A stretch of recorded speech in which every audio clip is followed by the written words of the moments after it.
Welcome to the latest chapter of the Christian Fiction Bookshelf Podcast. I'm your host, Jamie Vaughn.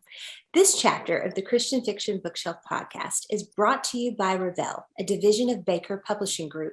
Revell offers practical books that bring Christian faith to everyday life, whether through fiction, Christian living, self-help, marriage, family, or youth books. Each Revell publication reflects relevance, integrity, and excellence.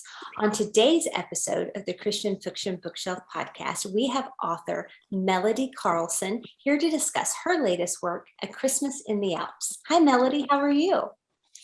How are you? I am doing well.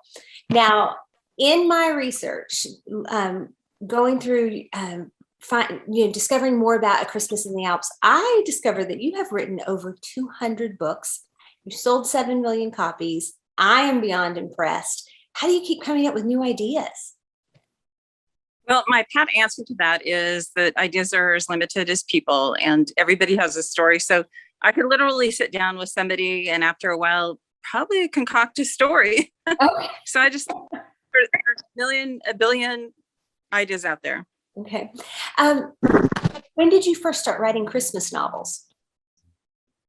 It's been more than 20 years. And I've done one a year since then. And I really I'm not sure which one I'm on right now. I think it might be 22, but I couldn't guarantee that.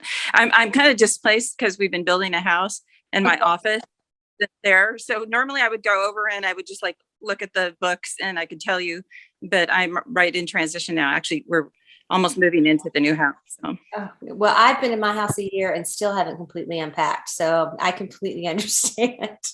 I would love to hear your inspiration behind A Christmas in the Alps.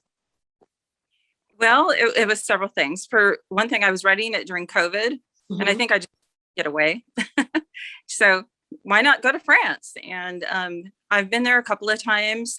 And my favorite part of Europe was always in the Alp regions and the small towns. And I never really got to stay for very much time. And I was never there in the wintertime, never there at Christmas time, once in the fall and once in the summer. And then actually another time in the fall again. I was there 3 times. I forgot. But I just thought how fun to have this.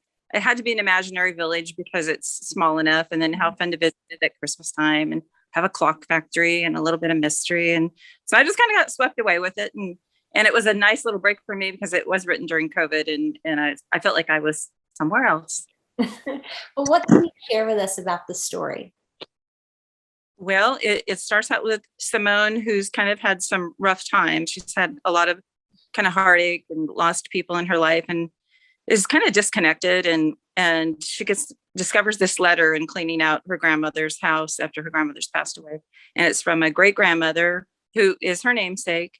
And it's saying that she's left her this treasure. And the letter had been sent a couple years earlier, but the grandmother had Alzheimer's and kind of lost it in the shuffle. And so Simone's best friend just says, you've got to go to France. And she pushes her and Simone is afraid of flying and she gets somehow talked into it and heads out. And of course, the adventure begins on the plane even. She meets an interesting guy who happens to be he wants to be a watchmaker, clockmaker. He wants to apprentice.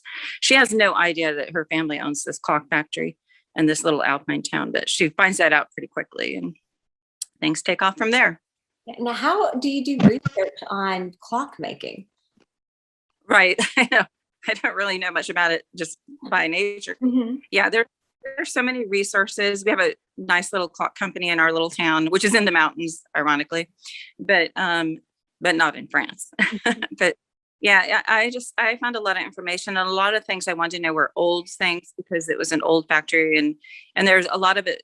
The backstory takes place during World War II. So kind of need to get some old research there, but it all ends up being so fun because things that I'm not a real planner. I don't outline. And so I make discoveries along the way. It's like, oh, that's fun. That's nice. So I enjoy that process.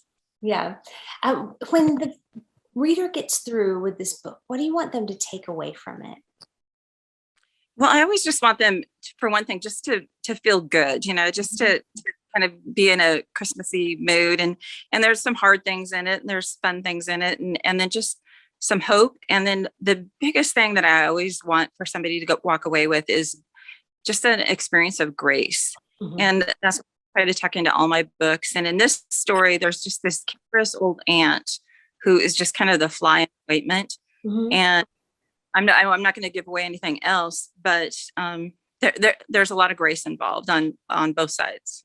Okay, so I would like to hear what you're working on next. What's your next idea? Well, right now I'm actually trying to work on an adaptation of my novel that comes out in the spring. It's called Looking for Leroy, Mhm. and it's a fun women's novel. And I have actually my second movie is coming out probably in the spring, and I adapted that one. The book was The Happy Camper. Mhm. It's going to go into production the first 2 weeks of December. So I'm really excited about working on some more screenplays and adapting some of my own work. But yeah, I've got more books that are scheduled. Right now my heart is in adaptation because it's kind of a different thing.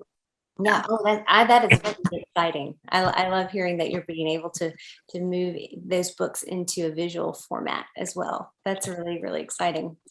So I would love for you to give some advice to anyone who's wanting to become a writer. You're very experienced. I'd love to hear a little bit about your story or something that you can tell an aspiring writer.